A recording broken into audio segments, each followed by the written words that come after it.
दो पागल बहनें। एक गांव में एक परिवार में दो बहनें रहा करती थी। उन दोनों बहनों का एक दूसरे के अलावा दुनिया में और कोई नहीं था। दोनों बहनें एक दूसरे के साथ काफी खुश रहा करती थी, लेकिन पूरा गांव न जाने क्यों उन्हें दो पागल बहनों के नाम से जानता था। अरे बहन, कहाँ जा रही हो आज सुबह सुबह? अरे बस कुछ नहीं, जरा उन पागल बहनों के घर जा रही थी।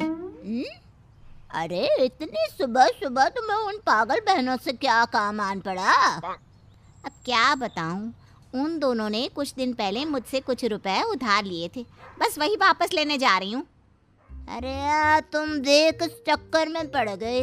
पहले ही पूरा गांव उन दोनों को पागल कहकर बुलाता है और फिर भी तुमने उन्हें पैसे दे दिया। अब क्या करूं बहन, मैं तो इस गांव में नई आई हूँ, मुझे तो पता भी नहीं था, और देखने में तो मुझे पागल जैसी भी नहीं लगती। अरे तो कौन सा सच में वो दिमागी रूप से कमजोर या पागल है, बस उनका नाम पागल पड़ा हुआ है। लेकिन उसके पीछे कोई वजह तो होगी ना, ऐसे थोड़ी ना कोई किसी का नाम पागल रख देता है। अब ये तो मैं नहीं जानती। सारा गांव पागल बहन करके बुलाता है, तो सोचा मैं तुम्हें भी बता दूं। कमला अपने पैसे लेने के लिए उन दोनों पागल बहनों के घर पहुंचती है। बड़ी का नाम था कांता और छोटी का नाम था शांता। अरे आइए आइए बहन जी, आज सुबह सुबह कैसे आना हुआ? मैंने आपको जो पैसे उधार दिए थे ना, बस वही वापस लेने आई हूँ।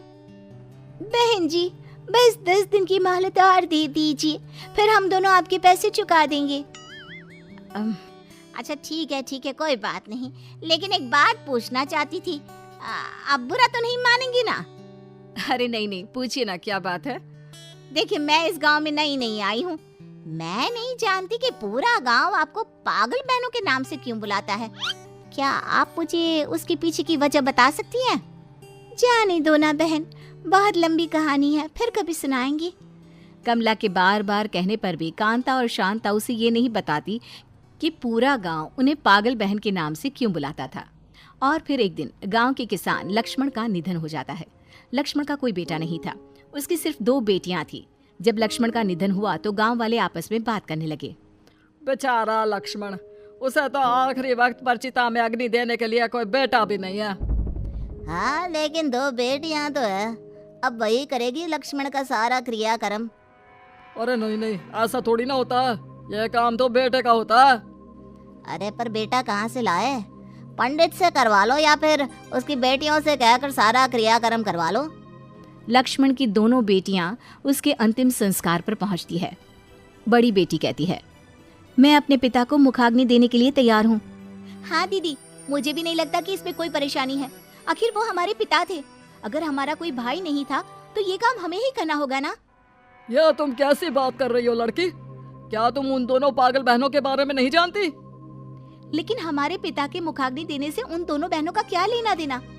अरे लेना देना कैसे नहीं है, उन दोनों बहनों ने भी कई साल पहले ऐसा ही कुछ करने की कोशिश की थी, अपने पिता को मुखाग्नि दी थी और तब से दोनों पागल हो गई हैं। सरपंच साहब, ये सब आप गांव वालों की गलतफहमी है। वो दोनों बहनें पागल नहीं है, वो तो बहुत समझदार हैं। देखो, तुम्हें कभी कुछ समझ में नहीं आएगा, वो दोनों पागल है, पागल। अगर जरा भी समझदार होती तो भला शादी ना करती। कितनी उम्र हो गई है दोनों की, लेकिन दोनों में से एक ने भी शादी नहीं की। यही तो पागलपन की निशानी है। लेकिन सरपंच साहब, हम दोनों बहनों की तो शादी हो चुकी है, इसका मतलब तो ये हुआ ना कि हम पागल नहीं हैं। अभी नहीं हो तो क्या हुआ?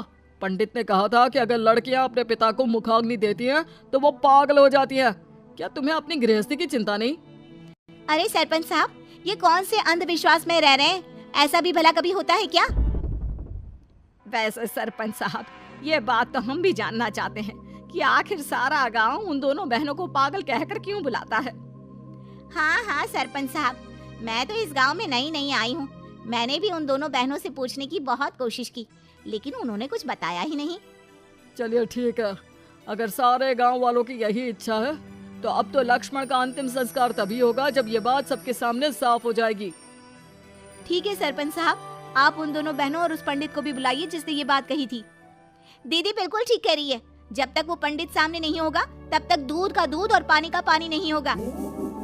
सब लोगों के कहने पर उन दोनों पागल बहनों और उस पंडित को बुलाया जाता है जिसने पूरे गांव को ये बताया हुआ था कि पिता का अंतिम संस्कार करने से बेटियां पागल हो जाती है। और उन सबके आने के बाद क्या हुआ? आप लोगों ने हमें यहाँ क्यों बुलाया? वैसे तो आप सब लोग हमें पागल पागल कहते रहते हैं, और आज यहाँ इस तरह, आखिर बात क्या है? पूरा गांव जानना चाहता है कि तुम दोनों पागल कैसे हुई। किसने कहा कि हम पागल हैं? ये तो आप सब गांव वालों ने बिना बात की अफवाह उड़ाई हुई है। पंडित जी, अब आप ही बताइए आखिर सच क्या है। वो क्या है ना सरपंच साहब, बहुत साल पहले जब इन दोनों के पिताजी का निधन हुआ था तो इन दोनों ने जिद करके उनका अंतिम संस्कार कर दिया था। और देखिए ना, तब से ना दोनों की शादी हुई, ना कोई परिवार बसा, ऊपर से गांव का कोई भी इंसान इनसे बात नहीं करता। पागल हम दोनों नहीं, पागल आप सब गांव वाले हैं। मैंने शादी इसलिए नहीं की क्योंकि अगर मैं शादी कर लेती तो मेरी छोटी बहन अकेली रह जाती। अच्छा, अगर ऐसी बात है तो तुम शादी ना करती, पर छोटी बहन की शादी क्यों नहीं करवाई? कैसे करवाती पंडित जी? पूरे गांव को तो आपने ये ढिंडोरा पीट दिया था कि हम दोनों बहनें पागल हैं। तो फिर एक बात बताओ, अगर तुम पागल नहीं हो तो गांव का कोई भी तुमसे बात क्यों नहीं करता? इसलिए सरपंच साहब, क्योंकि गांव के मुखिया होकर आप खुद ही हमें पागल पागल कहते हैं। अब आप ही बताइए, अगर आप ही हमें पागल कहेंगे तो कौन हमारी बात पर विश्वास करेगा? लेकिन तुम दोनों को अपना घर बसाना चाहिए था, शादी ब्याह करना चाहिए था। पंडित जी, अगर आप लोगों को हमारी इतनी ही चिंता थी तो आप लोगों ने कभी हमारी मदद क्यों नहीं की? जानते हैं ना पंडित जी, जब हमारे पिताजी का निधन हुआ तब हम छोटे थे और गांव के किसी भी इंसान ने हमारी कोई भी मदद नहीं की। ऊपर से हमें पागल करार देकर सबसे अलग रहने पर मजबूर कर दिया। हम लोगों से बहुत बड़ी गलती हुई है, हमें माफ कर दो। आज से कोई भी कांता और शांता को पागल कहकर नहीं बुलाएगा और इन्हें भी गांव में सम्मान पूर्वक देखा जाएगा। अब तो हम अपने पिता का अंतिम संस्कार कर सकते हैं ना? हाँ हाँ, बिल्कुल कर सकते हो। और गांव से इस प्रथा को पूरी तरह खत्म किया जाएगा। अब से जिसका बेटा नहीं है उसकी बेटी अपने पिता को मुखाग्नि दे सकती है।